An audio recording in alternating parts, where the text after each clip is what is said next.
हिंदुओं का देश है और भारत में मुगल आक्रताओं का खात्मा करना ही मेरे जीवन का उद्देश्य है। हम महाराणा के चीते हैं, उन्हीं के दम से जीते हैं, घास की रोटी खाने की हिम्मत रखते हैं।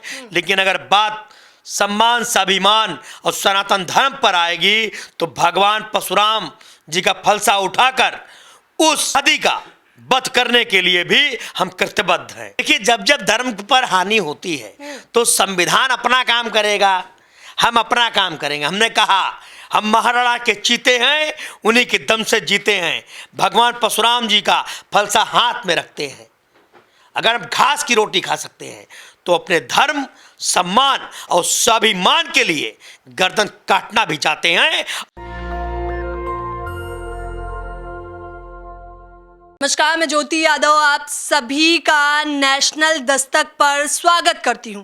राजनीति गर्म माहौल पर चल रही है और आपको बताना चाहूंगी कि इन दिनों तमाम मुद्दे हैं जिन पर बातचीत करनी बेहद आवश्यक है। इस वक्त आपको मेरे साथ राजवर्धन सिंह जी दिखाई दे रहे होंगे, जिनका हाल फिलहाल में हमने इंटरव्यू भी लिया था, जो काफ़ी सारे लोगों ने देखा था। कई सारे सवाल किए जाएंगे क्योंकि उस इंटरव्यू में उन्होंने बड़े बड़े बयान दिए थे और वो कहीं ना कहीं कुछ लोगों का मानना है विवादित बयान भी थे, क्योंकि इन्होंने कहा कि मज़ार को तोड़ना चाहिए। ऐसे तमाम सवाल हिंदू राष्ट्र को लेकर, राजनीतिक गलियारों से लेकर हम इनसे बातचीत करेंगे। तो बिना देर करे शुरुआत करना चाहूँगी। राजवर्धन जी, सबसे पहले मैं आपका स्वागत करना चाहूँगी। नेशनल दस्तक के सभी दर्शकों को मेरा जय श्री राम और सभी सनातनियों को मैं प्रणाम करता हूँ। भारत हिंदुओं का देश है और भारत में मुगल आक्रताओं का खात्मा करना ही मेरे जीवन का उद्देश्य है। अपने बारे में आप थोड़ा आम जनता को बताइए। हमारा नाम राजवर्धन सिंह परमार है। हम महाराणा के चीते हैं, उन्हीं के दम से जीते हैं, घास की रोटी खाने की हिम्मत रखते हैं। लेकिन अगर बात सम्मान, स्वाभिमान और सनातन धर्म पर आएगी तो भगवान परशुराम जी का फलसा उठाकर उस जिहादी का वध करने के लिए भी हम कृतबद्ध हैं। अच्छा, आपने कहा जिहादी जब ये शब्द आता है तो गौरतलब होती है कि वो मुस्लिम युवक ही होगा। आपको कैसे पता कि वो फरसा मात्र जिहादी पर ही उठेगा? भारत हिंदुओं का देश है। यहाँ सिख, ईसाई, हिंदू, मुसलमान सब भाई हैं। मैं भी मानता हूँ औजु बिल्लाहि मिनश शैतानिर रजीम, बिस्मिल्लाहिर रहमानिर रहीम, अल्हम्दुलिल्लाह रब्बिल आलमीन, अर्रहमानिर रहीम, मालिकि यौमिद्दीन, व इय्याका नअबुदु व इय्याका नस्तईन। हम हिंदुस्तान में रहने वाले उन मुसलमानों की इज्जत करते हैं जो भारत के पूर्व राष्ट्रपति APJ अब्दुल कलाम जी के रास्ते पर चलने वाले मुसलमान हैं। उनका हम स्वागत, अभिनंदन और वंदन करते हैं। हम इसी भारत में आज इस समय रमजान चल रहा है, मैं उनको मुबारकबाद भी देता हूँ, बधाई भी देता हूँ और उन्हें कसम देता हूँ, कसम है तुम्हें कुरान पाक की मज़ारों पर चादरें मत चढ़ाना, क्योंकि कुरान में लिखा है कि दरगाहों पर चादर चढ़ाना हराम है। लेकिन चादर की अगर बात करें तो आपने कहा कि आप मजार भी तोड़ रहे हैं। मैं कुछ आंकड़ा जानना चाहूंगी। आपने कहा तमाम मजारें तोड़ दी हैं अभी तक आप लोगों ने। दिल्ली में तकरीबन जहां अवशेष नहीं थे, जो नए गोरख धंधे रूप में निर्माण रूपी मजारें थी, तकरीबन 80 अभी तक महाराणा प्रताप सेना ने ख़त्म करने का काम किया है। उत्तर प्रदेश में भी 250 अभी तक ख़त्म हो चुकी हैं। 1000 उत्तराखंड में माननीय मुख्यमंत्री धामी जी के नेतृत्व में बहुत बड़ा एक अभियान चलाया जा रहा है। तकरीबन 1000 मज़ारें उत्तराखंड में समाप्त की गई हैं। जब राम मंदिर को तोड़ने की बात आती है या किसी भी अन्य मंदिर को तोड़ने की बात आती है तो बात आती है कि आस्था को ठेस पहुंच गई, भावना को ठेस पहुंच गई। लेकिन जब आप मज़ारें तोड़ रहे हैं तो क्या मुस्लिम युवकों की या जो लोग मज़ारें पे चादर चढ़ाते हैं उनकी आस्था को ठेस नहीं पहुँचेगी? आप ज्योति जी एकदम सही कह रही हैं, लेकिन मैं आपको बता दूँ, कुल हुवल्लाहु अहद, अल्लाहु समद, लम यलिद वलम यूलद कुफुवन अहद। न खुदा का कोई बाप है न कोई बेटा। और मैं आपको बता दूं, गांव में झोला छाप डॉक्टर होते थे तो हमारे बुजुर्ग, आपके बुजुर्ग शहर ना जाकर उसी झोला छाप से दवाई ले लेते थे। ऐसे ही हमारे प्राचीन मंदिर बने हैं पूरे देश में। तो हमारे हिंदू समाज के लोग, मुस्लिम समाज के लोग मंदिर में न जाके मजार गए चादर चढ़ा दी, किसी ने कहा यहाँ चले जाओ। एक्चुअल मजारों का पूर्णतः प्रतिबंधित होना चाहिए। मैं भारत सरकार के प्रधानमंत्री जी और राष्ट्रपति जी और गृह मंत्री जी से मांग करता हूं, मजार मुक्त भारत होना चाहिए और मजारों को प्रतिबंधित कराना चाहिए, क्योंकि मोहम्मद सल्लल्लाहु अलैहि वसल्लम की मजार भी कच्ची बनी है सऊदिया में, तो फिर हिंदुस्तान में पक्की मजारें आखिर क्यों? इसका जवाब। अच्छा, आपको लगता है कि ये सोची समझी साजिश के तहत किया जा रहा है? नहीं, ये कोई देखिए, ये कोई साजिश नहीं है। मैंने अभी कहा, देखिए हमारे समाज में, हम क्षत्रिय समाज से आते हैं, हमारे 2 बेटियां हैं, हम चाहेंगे इनका विवाह हो, हम नहीं चाहेंगे कि हम इनकी शादी एक लड़का ये पसंद कर लें उससे कर दें, हम ऐसा नहीं चाहेंगे। उसी तरीके से हमारा धर्म है, हम अपने धर्म के बारे में जान रहे हैं, तो हमारा ये नैतिकता का आधार बनता है, हमारा ये जिम्मेदारी बनती है कि हम अपने सनातन धर्मियों को यह जानने का अवश्य प्रयत्न दें कि भाई ये हमारे हनुमान जी हैं, शंकर जी हैं, गणेश जी हैं, इनका दर्शन करिए। मजार, नो चादर, नो फादर, और जो इस मुहिम को चला रहे हैं, दे जूता, दे जूता, दे जूता, ऐसे लोगों को दे जूता सम्मानित करने का काम अगर कोई व्यक्ति इस हिंदुस्तान में करने का काम करेगा तो राजवर्धन सिंह परमार अध्यक्ष महाराणा प्रताप सेना करेंगे। लेकिन ये तो संविधान को हाथ में लेने की बात हो गई, ये तो पुलिस प्रशासन को हाथ में लेने की बात हो गई। देखिए, जब धर्म पर हानि होती है तो संविधान अपना काम करेगा, हम अपना काम करेंगे। हमने कहा हम महाराणा के चीते हैं, उन्हीं के दम से जीते हैं। भगवान परशुराम जी का फलसा हाथ में रखते हैं। अगर हम घास की रोटी खा सकते हैं तो अपने धर्म, सम्मान और स्वाभिमान के लिए गर्दन काटना भी चाहते हैं, और आपके माध्यम से ऐसे जिहादियों को हथियार से, शस्त्र से नहीं मारेंगे, दे जूता से ही मार देंगे।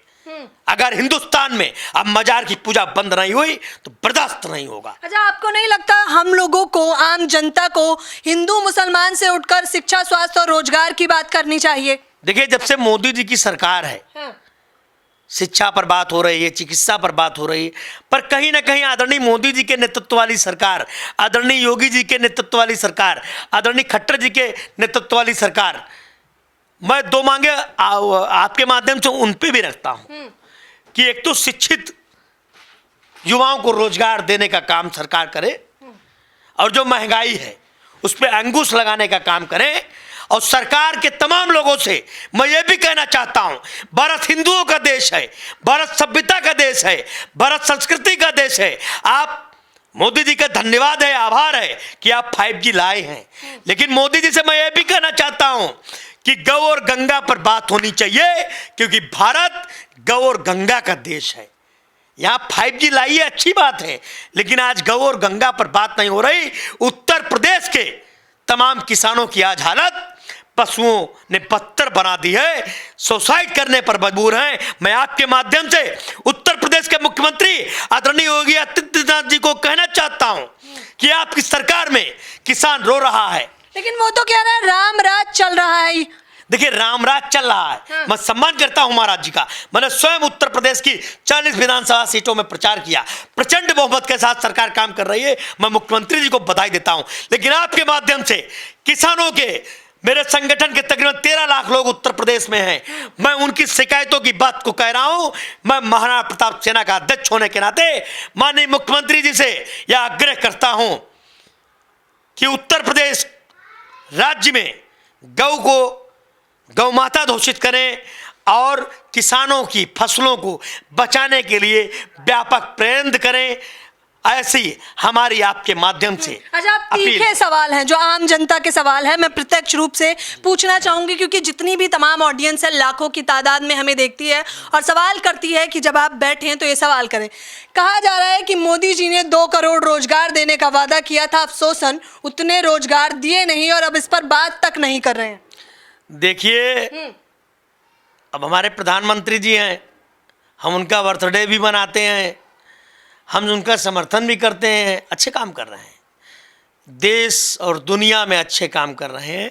पर देश के अंदर जो काम होने चाहिए, जैसे हमारे मेमोरेंडम में था कि 15 लाख दिया जाएगा, रोजगार दिया जाएगा, तो मेरी ये व्यक्तिगत पीड़ा नहीं है, 25 लाख लोगों के नेतृत्व का संगठन है महाराणा प्रताप सेना, और मैं 25 लाख लोगों का निर्वाह करता हूं। इसलिए माननीय प्रधानमंत्री जी से मैं उन तमाम लोगों के जो विषय मेरे संज्ञान में आए हैं, मैं आपके माध्यम से अच्छा, आपको भी लग रहा है बेरोजगारी बढ़ी है? देखिए, बढ़ी है कि नहीं ये मैं नहीं कह सकता। मेरे लोगों का ये कहना है, एक तो गऊ फसलें खराब कर रही है, रोजगार नहीं मिल रहा है, महंगाई बढ़ी हुई है। इस पे आदरणीय प्रधानमंत्री जी को निश्चित तौर पर इस पे प्रयास करना चाहिए और इसको कम करना चाहिए। और हमें कोई और नहीं चाहिए, हमें 2024 में भी मोदी जैसे ईमानदार प्रधानमंत्री चाहिए। लेकिन उनकी सरकार में कुछ भ्रष्ट मंत्री हैं जो भ्रष्टाचार में लिप्त हैं। अगर आप ईडी और सीबीआई की इंक्वायरी अन्य दलों के नेताओं पर कर रहे हैं तो मैं कहना चाहता हूं कि भारतीय जनता पार्टी में भी जो भ्रष्ट नेता हैं, जो करप्शन से लिप्त हैं, उन पर भी कार्रवाई हो। और आप मानते हैं कि बीजेपी करवा रही है ये कार्रवाई? नहीं, बीजेपी नहीं, कुछ चंद लोग हैं भारतीय जनता पार्टी में जो देश के यशस्वी प्रधानमंत्री और देश के यशस्वी गृह मंत्री जी की छवि खराब करने का काम कर रहे हैं। अच्छा, विपक्ष कहता है कि ये जुमलेबाज की सरकार है, उस पर क्या कहेंगे? कह रहे हैं कि 2 करोड़ रोजगार का वादा किया था, 15-15 लाख देने का वादा किया था, बहुत हुई महंगाई की मार, अब की बार मोदी सरकार जैसे नारे लेकर आए थे, लेकिन काम कुछ नहीं किया। देखिए, सरकार काम कर रही है। अब मैं भी भारतीय जनता पार्टी का व्यक्ति हूं। पिछले 1 साल से मुझे गला काटने की धमकियां आ रही हैं, FIR नोट है, दिल्ली पुलिस भाजपा के अधीन है, आज तक एक आदमी नहीं पकड़ा गया। कल ही मुझे एक व्यक्ति ने धमकी देने का काम किया। उसने कहा हमारी ईद 22 को है राजवर्धन, हम तुम्हें मार देंगे इससे पहले, तभी ईद मनाएंगे, गला काट के राजवर्धन परमार तुम्हारा अब हम लाएंगे। तो बताइए, जब हम सुरक्षित नहीं हैं तो मैं जनता की क्या बात करूं? आदरणीय प्रधानमंत्री जी के गुणगान हम लोगों को करना है। बताइए, विपक्ष सत्ता में बैठे लोगों की अगर नेता सुरक्षित नहीं है तो ये सवाल तो सीधा पुलिस प्रशासन पे जा उमड़ा है कि कैसे, क्या वो सुरक्षित महसूस नहीं करवा पा रहे हैं, रक्षक नहीं है? कुछ लोग, मैंने कहा कुछ तानाशाह टाइप के लोग भ्रष्ट हैं, करप्टेड हैं। दिल्ली पुलिस बहुत अच्छा काम कर रही है, मेरी ड्यूटी में लगे सुरक्षाकर्मी कुछ अच्छे हैं, कुछ खराब भी हैं, कुछ चाहते हैं हमारी हत्या हो जाए। थाने में हैं ऐसे लोग, चाहते हैं राजवर्धन सिंह को कोई मार दे। हमारे पार्लियामेंट स्टेट में ऐसे 2-4 लोग हैं, मैं नाम नहीं लेना चाहता हूं, जो मेरी हत्या कराना चाहते हैं। और मैं गृह मंत्रालय को समय समय पे ये अवगत करा रहा हूं कि मेरी हत्या किसी भी समय हो सकती है। लेकिन मैं कहता हूं राजवर्धन सिंह नहीं अकेला है, यहां तो लाखों का रैला है। अच्छा, आपने बताया कि आप जमीनी स्तर पर जाते हैं, तो क्या क्या समस्याएं नजर आ रही हैं आपको? क्योंकि आप जमीनी स्तर पर जा रहे हैं, मिल रहे हैं, पूछ रहे हैं। दिल्ली में एक बहुत बड़ी समस्या है जिसको पिछले 1 वर्ष से मैं उठा रहा हूं। यहाँ की झुग्गी और झोपड़ी सरकार तोड़ने का काम कर रही है। अब वो सरकार कौन सी है यह मैं इस विषय पे नहीं जाता, लेकिन झुग्गी झोपड़ी टूट रही है। मैं आदरणीय प्रधानमंत्री जी से हाथ जोड़कर निवेदन करता हूं कि आपका सपना है कि हर व्यक्ति का अपना घर हो, जिसका नहीं है घर उसको प्रधानमंत्री शहरी आवास और शहरी ग्रामीण योजना के तहत घर मिलेगा। मैं आदरणीय प्रधानमंत्री जी से कहना चाहता हूं कि उनके कैबिनेट मंत्री हरदीप पुरी इन योजनाओं पर 1% काम नहीं कर रहे हैं। ऐसे मंत्री को तत्काल प्रभाव से बर्खास्त करने का काम सरकार को करना चाहिए, क्योंकि हरदीप पुरी जी के रहते हुए इस योजना का लाभ आम जनता को नहीं मिल सकता। तो आप मानते हैं कि विपक्ष सत्ता में बैठे बीजेपी तो अच्छी है, लेकिन तमाम ऐसे नेता हैं जो भ्रष्ट हैं? देखिए, आदरणीय मोदी जी, आदरणीय योगी जी, आदरणीय नितिन गडकरी जी, आदरणीय अमित शाह जी, आदरणीय राजनाथ सिंह जी, इनके अलावा कुछ चंद लोग हैं जो इन नेताओं की छवि खराब कर रहे हैं और भारतीय जनता पार्टी की छवि खराब कर रहे हैं।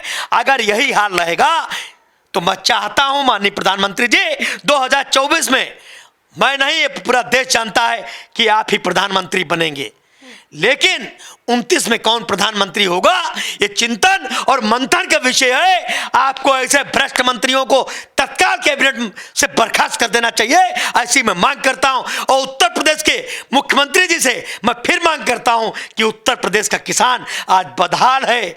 आज बेमौसम बारिश हुई है, किसान एक तो गाय से परेशान है, दूसरा बेमौसम बारिश से परेशान है। मुख्यमंत्री जी को कुछ ना कुछ पैकेज देना चाहिए और आदरणीय प्रधानमंत्री जी को इन विषयों का मंथन करना चाहिए, क्योंकि भारत आंतरिक रूप से अब अपनों से ही खतरे में है। तो आपने बहुत बड़े बड़े मुद्दे उठाए हैं। आपने महंगाई का मुद्दा उठाया, बेरोजगारी का मुद्दा उठाया, किसानों का मुद्दा उठाया। आपने कहा ये लोग बहुत परेशान हैं क्योंकि आप जमीनी स्तर पर जाते हैं। तो सवाल यह है कि एक तरफ आप ये कह रहे हैं और दूसरी तरफ आप ये भी बता रहे हैं कि 24 में आएंगे तो मोदी ही।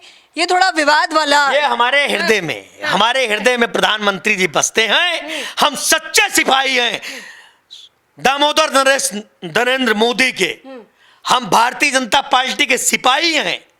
लेकिन अगर अपने घर का, अगर हमारे पिता शराब न पीते होते तो आज वो जीवित होते। आज हमें इसकी गिल्टी है। तो मैं ये मानता हूं, अटल जी कहा करते थे, अगर अपने व्यक्ति में कमी है तो उसको उजागर करना चाहिए, क्योंकि उजागर करने से कमी करने वाला व्यक्ति कमियां करना बंद कर देता है, उससे सीख लेता है। तो मैं आदरणीय प्रधानमंत्री जी, आदरणीय अमित शाह जी, आदरणीय गृह मंत्री जी, आदरणीय रक्षा मंत्री जी, ये तमाम लोग और भारतीय जनता पार्टी का शीर्ष नेतृत्व बहुत अच्छा काम कर रहा है। अंत में मैं यही चाहूंगी, आप बता रहे थे कि कुछ आयोजन भी अभी आने वाले दिनों में प्रोग्राम का करने वाले हैं। आप क्या करने वाले? देखिए, भगवान परशुराम जी हमारे इष्ट हैं। मैं उनका आदर और सम्मान करता हूं। संविधान भवन है रफी मार्ग दिल्ली में, वहां 22 तारीख को सुबह 11:30 बजे भगवान परशुराम का जन्मोत्सव मनाया जाएगा। 9 मई को महाराणा प्रताप जी का जन्मोत्सव मनाया जाएगा। मैं आपके माध्यम से भारत सरकार के लोकप्रिय प्रधानमंत्री और लोकप्रिय गृह मंत्री जी से आज कुछ मांगना चाहता हूं। अगर देश भी सहमत हो तो जरूर अपनी राय दे आपके चैनल को। और हमारे 22 अक्टूबर को रफी मार्ग पर 11:30 बजे 22 अप्रैल को परशुराम जी के जन्मोत्सव कार्यक्रम में मैं तमाम लोगों को आमंत्रित करता हूं। साथ में मैं ये कहना चाहता हूं, शाहजहां रोड का नाम भगवान परशुराम मार्ग हो, अकबर रोड का नाम महाराणा प्रताप मार्ग हो और फिरोज शाह रोड का नाम भगवान बिरसा मुंडा मार्ग हो, क्योंकि आदिवासियों के भगवान थे भगवान बिरसा मुंडा मार्ग। एक बहुत बड़ा देश में ब्राह्मण समाज रहता है जिसके आदर्श हैं भगवान परशुराम। एक बहुत बड़ा वर्ग आदिवासी, क्षत्रिय और तमाम लोग रहते हैं जिनके आदर्श हैं महाराणा प्रताप। ऐसे योद्धाओं के नाम पर नाम बदलने से क्या होगा? ये बहुत बड़ा सवाल है, क्योंकि जब योगी आदित्यनाथ जी भी जगहों का नाम बदल रहे थे तो बार बार जनता सवाल कर रही थी, विपक्ष टिप्पणियां कर रहा था कि क्या होगा नाम बदलने से। ज्योति जी, मैं आप पर व्यक्तिगत हमला कर रहा हूं और इसका जवाब आपको ही देना होगा। आपका नाम ज्योति यादव है। अगर आपका नाम रुबीना खातून होता तो आपको कैसा लगता? जनता के रूप में मुझे आप, ये तो ऊपर वाले आपके पिताजी नहीं, अगर आपके पिताजी राम नरेश यादव होते और वो रुबीना खातून नाम रख देते तो आपको कैसा लगता? ये तो उनकी निजी व्यक्तिगत विचार है, अगर वो रखना चाहें तो। भारत हिंदुओं का देश है। शाहजहां जूतों में पॉलिश करने वाला था कि फिरोज बालों में मालिश करने वाला था कि अकबर झाड़ू और पोछा लगाने वाला था? ये कौन थे मैं नहीं जानता, लेकिन मैं जानता हूं भगवान परशुराम को, मैं जानता हूं भगवान बिरसा मुंडा को, मैं जानता हूं महाराणा प्रताप को। ऐसे योद्धाओं के नाम पर अगर दिल्ली के मार्ग होंगे तो इंडिया गेट तमाम देश विदेश के लोग देखने आते हैं, वो भी यहाँ के इतिहास को जानने का प्रेरणादायक सूत्र पैदा होगा, ऐसा मेरा मानना है। तो देख लीजिए, तमाम मुद्दों पर हमने बातचीत करी है। जाहिर तौर पर राजवर्धन जी कह रहे हैं कि जो स्थल के इन्होंने नाम लिए हैं वो बदल देना बेहद आवश्यक है। ये सवाल बहुत बड़ा था कि आखिरकार बदल कर क्या होगा, तो उसका कारण भी उन्होंने दिया है। देख लीजिए, 2024 की तैयारी कितनी जोरों शोरों से है, आप इस बात का अंदाजा लगा सकते हैं। लेकिन मुख्य मुद्दा महंगाई, बेरोजगारी, भ्रष्टाचार जरूर देखने को मिल रहा है। इस पूरी खबर के बारे बारे में आपकी क्या राय है मुझे बताना बिल्कुल ना भूलें। कैमरा पर्सन बॉबी के साथ ज्योति, नेशनल दस्तक। धन्यवाद। नेशनल दस्तक की आपसे गुजारिश है कि अगर इसको बचाना चाहते हैं तो नेशनल दस्तक को सब्सक्राइब करने के लिए रेड कलर के सब्सक्राइब बटन को दबाएं, फिर बेल आइकन की घंटी दबाएं। नेशनल दस्तक को बचाने के लिए बहुत जरूरी है कि हर खबर को शेयर करें, लाइक करें, कमेंट जरूर करें।